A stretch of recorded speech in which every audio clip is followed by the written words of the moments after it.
This is the training method of the top ninja. He will condense his breath in his palm. His hand will be like a steel plate, so he can hold up his body on the nails. He can even do push-ups like this, but this technique needs to be practiced from a young age. When Raizo was a child, he used to practice his lightness on the floor, and the floor had a mechanism underneath. Whenever he made a sound, Raizo's master would take a bamboo stick and smack the soles of his feet. He couldn't stop practicing even if the floor was covered in blood. At night, Raizo couldn't sleep because of the pain. Kiriko would use ointment on his feet to help him stop the pain. In a flash, Raizo had grown up. This day during the tournament, he was attacked by Yakuza with a fireball because he was merciful.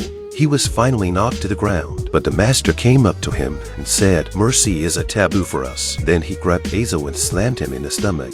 Raizo was in pain. The master said to Raizo, "If you survive the night, you have passed my test." This night Raizo was in so much pain that he almost lost his breath. Early the next morning, master opened the door and saw Raizo meditating. The master was very happy with him. From then on, Raizo would not show any mercy in every fight. One day Kiriko cut the wire that was wrapped around the green plant. Raizo said to Kiriko, "If the master finds out, you will be punished for sure." But Kiriko said that plants should not be tied up either. The next day Kiriko defeats her opponent in a tournament. Master told her to proceed to stab the loser with a dagger. She took one look at her injured man. She chose to throw the knife to the ground, but the master slashed Kiriko's face hard. He said, "This is what happens when you resist." At night, it rained heavily. Kiriko sneaked out. She planned to leave the place. Raizo told her that no one could escape from here. If the master finds you, you'll be executed. But she was determined to try anyway. She didn't want to be imprisoned here. After she finished, she jumped the wall and escaped. By the next day, Raizo woke up to find Kiriko had been captured. The master tied her to a pole and had big Yakuza kill her in public. This left a deep scar on Raizo's heart. Years later, Raizo became a top ninja. The goal of his mission this day was to kill this man. The man was washing his face. Suddenly, a man appeared behind him. Raizo stabbed him in the neck with a knife. But this man is a tough guy. He slammed Raizo to the ground. They fought a lot.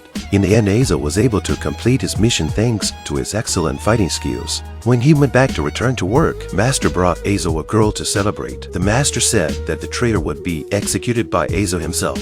Then he handed Raizo the knife. Looking at the girl in front of him, Raizo remembered the Kiriko. He no longer wanted to endure the master's atrocities. He threw out his chain knife and slashed his master's face. With a command from the master, the group of ninjas behind him instantly rushed forward. Even though Raizo was strong, he was still outnumbered. Seriously wounded, he was thrown into the sea, but he didn't die. He escaped to America. He practiced here day and night in order to get revenge, but when he was in the laundry room, a woman asked him to help fold the sheets. Raizo said to her, "Are you sent by my master?" She immediately changed her expression when she heard that. She fought with Raizo directly, but she was no match for Raizo. Every move she made was easily defeated by Raizo. The sound of the fight drew the laundry owner over, but he saw that there was nothing outside. Only a washing machine was shaking unnaturally. The boss went over to see. There was blood coming out of the washing machine. As the ninjas' assassination attempts increased, they also exposed their traces. Police officers Mika saw some clues in the surveillance, but she was soon targeted by the ninjas.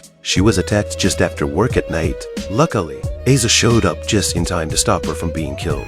After a fight, Raizo easily killed the ninja who carried out the assassination.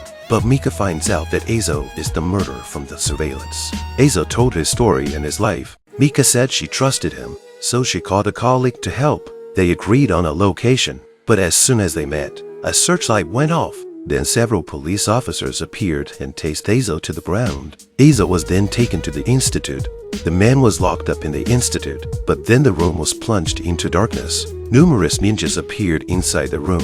They started a massacre of the police officers below. Mika saw this and ran to the cell. She tried to release Raizo to fight the ninjas, but she was so nervous that she couldn't unlock the chains. Then a ninja broke in. Raizo urged Mika to move faster. Finally, at the last moment, Raizo breaks free from the chains and kills the ninja who comes in. He told Mika to go to the car first. He stayed behind to face the ninjas alone, but the number of enemies was too great. Raizo is finally outnumbered. He finally jumps out of the window and escapes. Just as the ninjas are about to deliver a fatal blow to Raizo, Mika ramps his car and saves Raizo.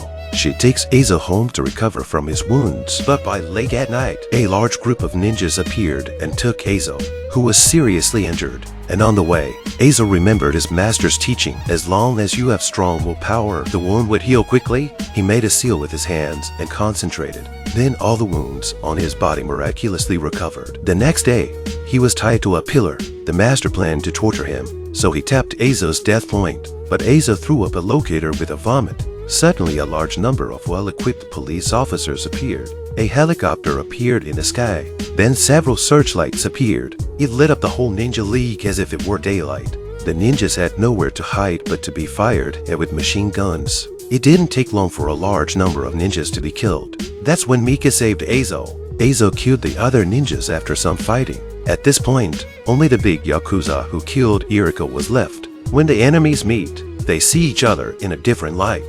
Raizo took out his chained sword and fought with Yakuza. Although Yakuza is a strong fighter, but he was still too weak in front of Raizo. After a few fights, Raizo cut off his fingers. Then Raizo strangled Big Yakuza with his knife. Now his master was left alone. Raizo threw out his chain knife, but his master cut it off with a single blow. While Raizo was in a daze, Master used his doppelganger technique. He then slashed Raizo several times. Seriously wounded, Raizo fell to the ground. Just when the master was about to strike a fatal blow, Mika suddenly appeared and shot him to save Raizo. But Master's doppelganger technique was already very powerful. He suddenly appeared behind Mika and stabbed her in the heart. Raizo was irritated and became furious. Raizo instantly understood the ultimate power of doppelganger. He learned the highest level of shadow doppelganger technique. The master didn't expect Raizo to have realized such a jutsu. He couldn't believe his eyes. But before Master could be surprised, Raizo slashed at the Master several times. Finally, Raizo made a slash to cut off the bond between Master and disciple. Just as Raizo's heart was aching, Mika came back to life.